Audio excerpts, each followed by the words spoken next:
Let's talk about how to use email encryption. Most email services don't do much to protect your privacy and communication. It makes easy for anyone, hackers or governments, to quite easily get access to your data. That is why email encryption can be very useful. Encryption techniques make it possible to turn email contents into gibberish and only let the recipient decode the email and read it. There are dozens of encryption options available today, such as plugins or web services. To secure your email effectively, you should encrypt three things: the connection from your email provider, your actual email address, and your stored or archived email messages. If you leave the connection from your email provider to your device unencrypted while you check or send email messages, third parties can easily capture your email login credentials and any messages you send or receive. And this is true both for public networks as well as your home or work network. Encrypting your messages before sending makes them unreadable from the point at which they start their journey to the point at which the intended recipient opens them. Also, if you leave your saved or backed up email messages from an email client program like Microsoft Outlook or Thunderbird, for example, on your computer or mobile device, anyone who wishes will be able to gain access to them, even if your password protected your email program and your Windows account or mobile device is the encryption that renders them unreadable to the intruder. How to encrypt email connections? To secure the connection between your email provider and your computer or other device, you need to set up the SSL, Secure Socket Layer, and TLS, Transport Layer Security Encryption, the same protection scheme that you depend on when checking for your bank account or making online purchases, for example. If you check your email with a web browser, you should ensure that SSL TLS encryption is active. If it is, the website address will begin with HTTPS instead of HTTP.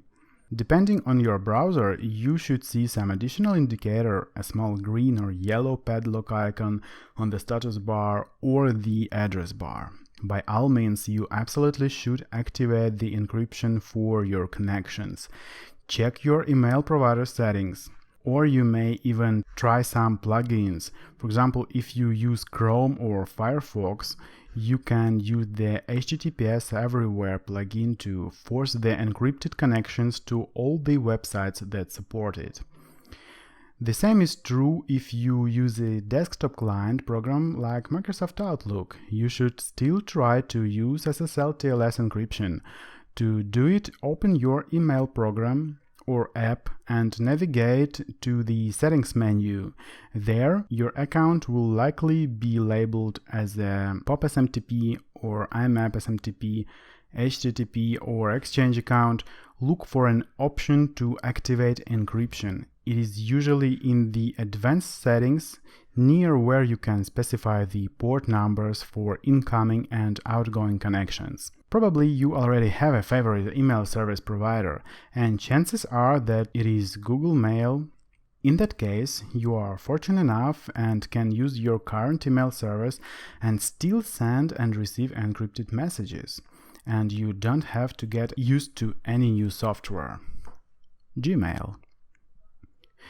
Gmail does not support native email encryption. So far now you need to do some tuning to enable encryption for this platform. What you need to do is to look for Chrome encryption extensions in the Chrome store. The exact plugins represented there change time to time, so does the support for these plugins. But one of the most popular options is Secure Mail, although it works only between the two Chrome Gmail users. Secure Mail adds encryption buttons to standard Gmail interface that allow you to encrypt an email for a specific reader. The process is rather intuitive. The other popular option for Gmail users is Mymail-Crypt plugin that adds OpenPGP encryption to Gmail with the help of OpenPGP GS library. It is pretty intuitive in usage as well. Let's take a look how can we send the encrypted message with secure mail. Okay, so first of all we go to Chrome settings, choose extensions, scroll down and go to Chrome Web Store. Here we search for secure mail and we add it to Chrome. Add extension. Okay, and it's done. Okay, now when we go to Gmail, we see that the Compose button consists of two parts: the simple Compose button and the Lockpad button that can send secured messages. So I will go on and send a test secure message to my other Gmail address. I should note once more that this plugin works for communication between two Gmail users. Okay, now when we hit send, we need to provide the encryption password. Encrypt and send.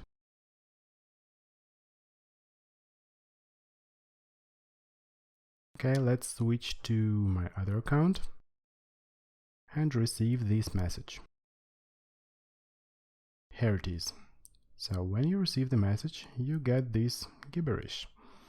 To decrypt the message, you hit this link and enter the password. Decrypt. Here it is. And now let's take a look how can we send the encrypted message with Mymail-Crypt. So we search Chrome Web Store for Mymail-Crypt, we add it to Chrome, done. Then we go to Plugin Options to generate the private key. We generate a new key, so you can provide your name, your email address and an optional password.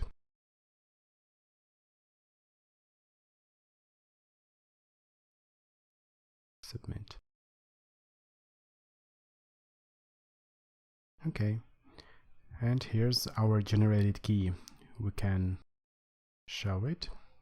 Here it is.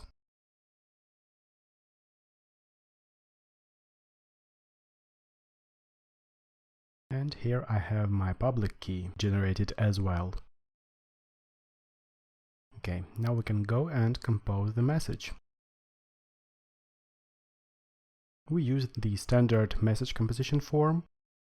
Let's compose a test secure message. Hello, this is a test secure message.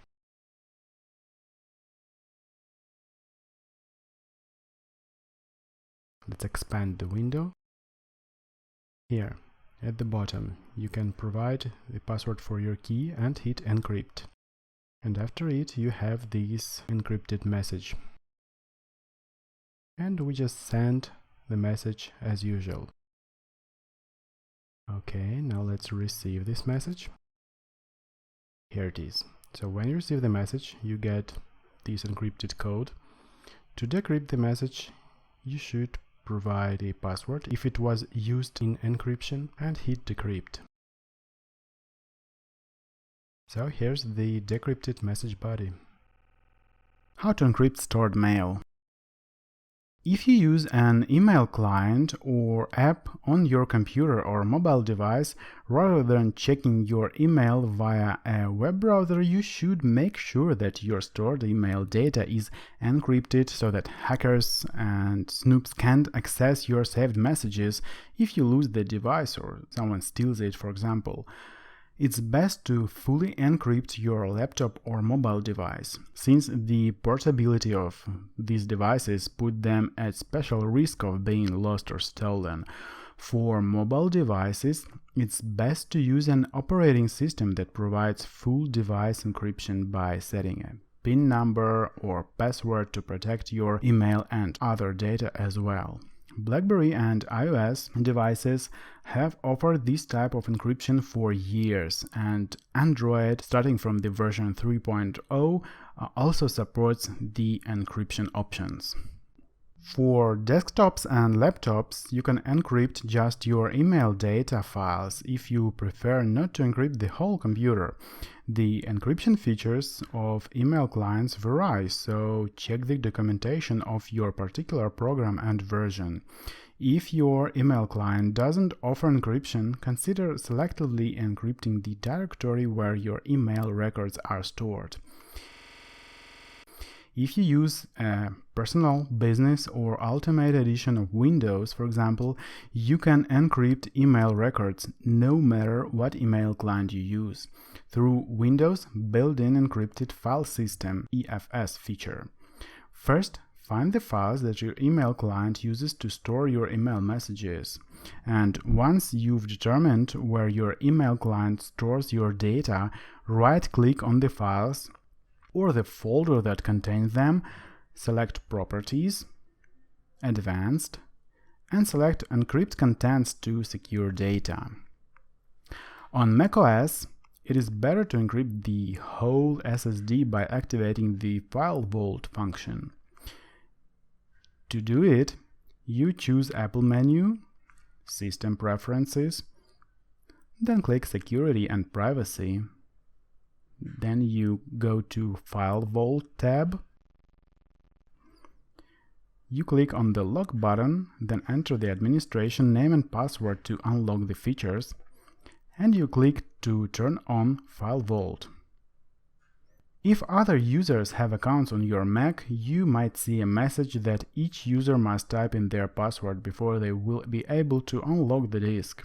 For each user, click the Enable User button and enter the user's password.